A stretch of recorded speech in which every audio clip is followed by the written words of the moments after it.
बिस्मिल्लाहिर्रहमानिर्रहीम। अस्सलामुअलैकुम। मैं हूँ आपका भाई अब्बास हमदानी।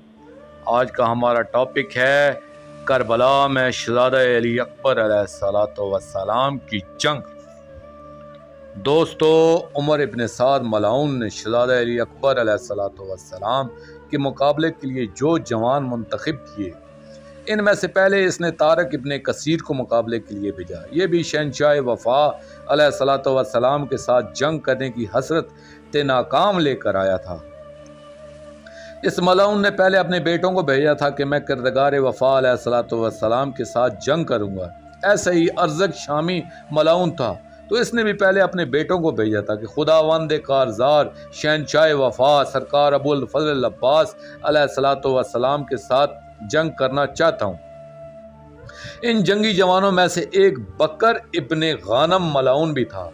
ये भी यही ख्वाहिश लेकर आया था कि मैं यज़दान जाओ जलाल अलैहिस्सलातु वस्सलाम के साथ जंग करूँगा, इसलिए ये पिछली सफ़ में खड़ा था। यहाँ पर यह वजाहत करता चलूँ कि लश्कर शाम में 10 मलाइन ऐसे थे जो उमर बिन अब्दुवद की तरह 1000 जवानों के बराबर तस्वर किए जाते थे, और ये सब किरदगार वफ़ा अलैहिस्सलातु वस्सलाम के साथ जंग करने के लिए खुसूसी तौर पर आए थे।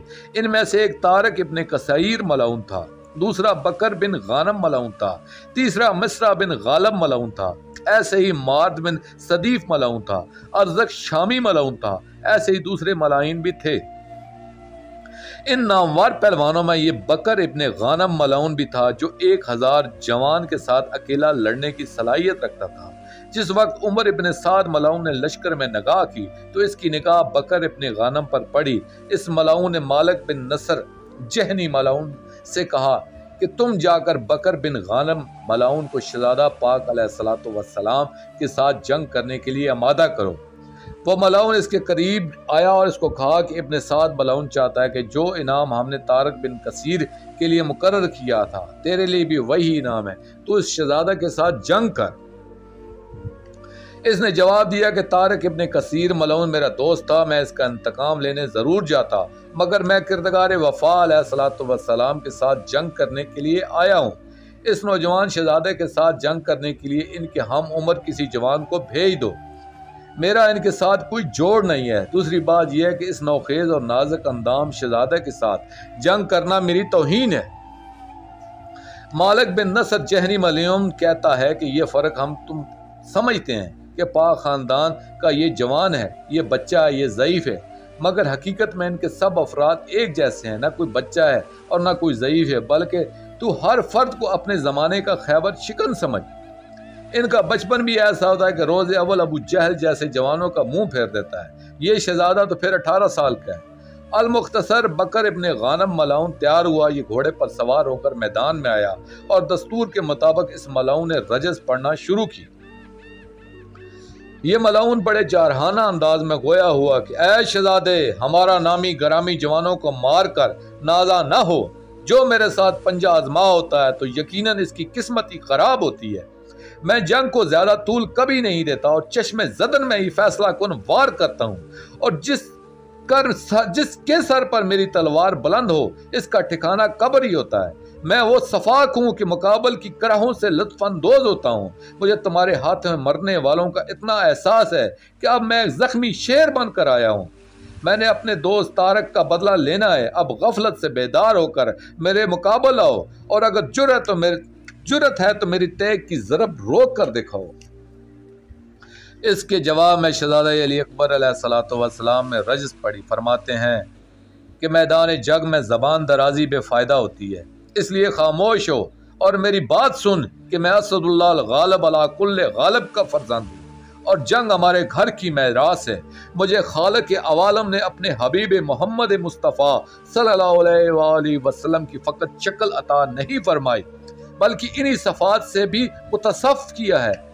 मेरी रगों में शुजाअत हैदरी खून बनकर जौलान करती है। जिस वक्त मेरी तलवार खून की लहरों में नाजा होकर शनावरी करती है तो मलकल मौत के चेहरे पर भी मौत की जर्दी छा जाती है। चूँकि मैं सखी और करीम घराने से ताल्लुक़ रखता हूँ, इसलिए तुझे पहले मौका अता करता हूँ कि अपने फ़न का मुज़ाहरा कर ले, क्योंकि जब मेरी ज़ुल्फ़कार नयाम से बाहर आएगी तो फिर तुझे शायद मौका ही न मिल सके। जिस वक्त मेरे जद अतर सरकार अमीर अल मोमिनीन अलैहिस्सलातु वस्सलाम ने अज़दह को 2 टुकड़े किया था, इस तरह आज मैं तुम्हारी आंख भी नहीं झपकने दूंगा और तुम्हें चीर फाड़ के रख दूंगा। मैदान करबला में एक तरफ फौजों का हजूम है, दूसरी तरफ जवानान बनी हाशिम अलैहिस्सलातु वस्सलाम की मुख्तसर फौज बाकी रह गई। इन दोनों के दरमियान मैं बकर इब्ने गानम मलाउन शहजादा पाक के साथ हम कलाम है और जंग के लिए तैयार है। तमाम लश्कर शाम और कूफा इस जंग के फैसला का मुंतज़िर है कि कौन जंग का आगाज़ करता और क्या अंजाम होता है। बकर इब्ने गानम मलाउन ने शहजादा पाक अलैहिस्सलातु वस्सलाम की रज बड़े तहम्मुल के साथ सुनी। इसके बाद इस मलाउन ने अपने नयाम से तलवार बरामद की और आहिस्ता आहिस्ता अपने घोड़े को शहजादा पाक अलैहिस्सलातु वस्सलाम की तरफ बढ़ाया और अपने सर से तलवार को गर्दिश देना शुरू की। इधर इमाम मज़लूम अलैहिस्सलातु वस्सलाम की निगाह पड़ी तो इनके रुख अनवर पर जर्दी छा गई और आप बाहर ना रुके बल्कि जल्दी से इस खैमा में तशरीफ़ लाए जहाँ शहजादा पाक अलैहिस्सलातु वस्सलाम की वालदा पाक तशरीफ़ फरमा थी। अलामा दरबंदी लिखते हैं, जिस वक्त वो मलाउन मुकाबल हुआ तो करीम करबला अलैहिस्सलातु वस्सलाम की चेहरे का रंग मुतगय्यर हो गया। ख़याम में आए शहजादा की वालदा पाक ने रुख अनवर की तलावत की, चेहरे पर जर्दी नजर आई, रो कर दरियाफ्त किया, आका मेरा बेटा खैरियत से तो है। करीम करबला अलैहिस्सलातु वस्सलाम ने फरमाया, आपके लाल पर मुश्किल वक्त है। अब जो मलाउन इनके मुकाबले में आया है ये कहने को 1000 जवान के मुकाबले का माना जाता है, मगर कई हजार जवान इस मलाउन के सामने हीच हैं।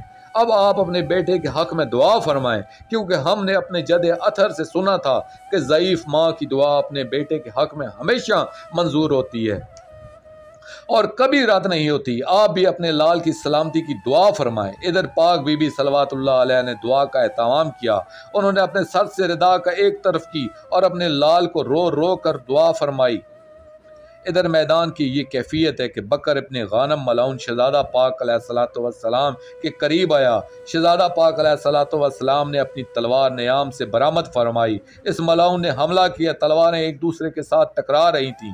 अहले लश्कर इस मुकाबले में एक नादर जंग जोई का मुजाहरा नजर आया और तमाम लश्कर दोनों तलवारों के चलन पर दिल खोल कर दाद दे रहा था। ये एक क़यामत खेज जंग थी। इस जंग के दौरान बकर इब्ने गानम की ज़रा बगल से फट गई। शहजादा पाक अलैहिस्सलातु वस्सलाम ने निगाह की मगर मौका की तलाश में थे। तलवारों के इस रद्द बदल के दौरान शहजादा पाक अलैहिस्सलातु वस्सलाम ने इस मलाउन की तलवार को अपनी तलवार के साथ ऐसे अटकाया कि तलवार इसके हाथ से छूट गई। इस मलाउन ने अपनी दूसरी तलवार कमर से खोलने का इरादा किया कि शहजादा पाक अलैहिस्सलातु वस्सलाम ने अपनी तलवार की नोक इस मलाउन की ठोठरी के नीचे रखकर इसका सर ऊंचा किया और फरमाया कि शेखियाँ तो बहुत बिगाड़ता था, मगर हकीकत में तो तलवार के इस्तेमाल से भी ना आशना है। आज हमने तलवार न्याम से बाहर इसलिए निकाली है कि वापस न्याम में नहीं डालेंगे, और अगर हमारी तलवार को न्याम की ज़रूरत महसूस हुई तो हम शामियों और कूफियों के जिस्मों को अपनी तलवार का नयाम बनाएंगे। अब हमारी तलवार को फिर नयाम की ज़रूरत है। शहजादा पाक अलैहिस्सलातु वस्सलाम अहले शाम और कूफा को मुखातब होकर फरमाते हैं, क्या तुम्हारा तमाम लश्कर ऐसे ही ना तजर्बाकार जवानों पर मुश्तमिल है या कोई माहिर फ़न भी मौजूद है? इस वक्त बकर इब्ने गानम मलाउन ने देखा कि शहजादा पाक अलैहिस्सलातु वस्सलाम लश्कर कूफा और शाम की तरफ मुतवज्जा हैं। इस मलाउन ने चालाकी से अपनी दूसरी तलवार निकालने की कोशिश की।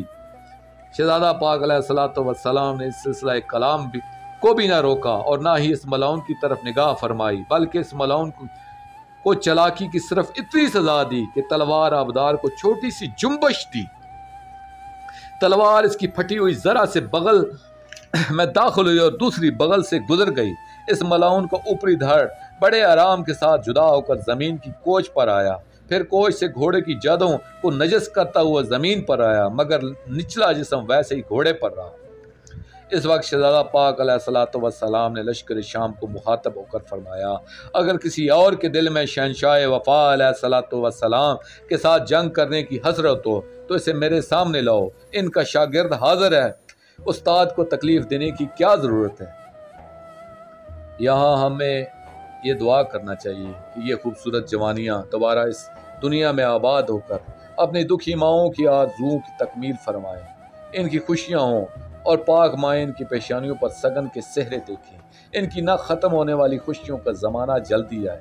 इनको अब्दी खुशियाँ दिखाने वाले हमारे वारस अजरल्लाह फ़र्ज शरीफ का जल्दी खरूज हो, आमीन या रब्बिल आलमीन। दोस्तों, आखिर में मैं शुक्रिया अदा करूँगा अपने मुर्शिद करीम सैयद मोहम्मद जाफ़र ज़मान नकवी अल बुखारी सरकार दामिज़िल्लाहु ताला का। ये मज़मून मैंने उनकी किताब मजालिस अल मुंतज़रीन जिल्द 2 से पेश किया है। दोस्तों, आखिर में अपने पाक शहनशाह की बारगाह में दुआ करेंगे। अल्लाह जल या मुंतकिम शबी पैगम्बर, अल्लाह जल या मुंतकिम शहज़ादा अली अकबर, अजरल्लाहु ताला फरजक व सलवातुल्लाह अलैका या रब्बा मुहम्मदिन व आले मुहम्मद सल्लल्लाहु मुहम्मदिन व आले मुहम्मद व अज्जिल फरज आले मुहम्मद सल्लल्लाहु अलैहि व आलिहि वसल्लम।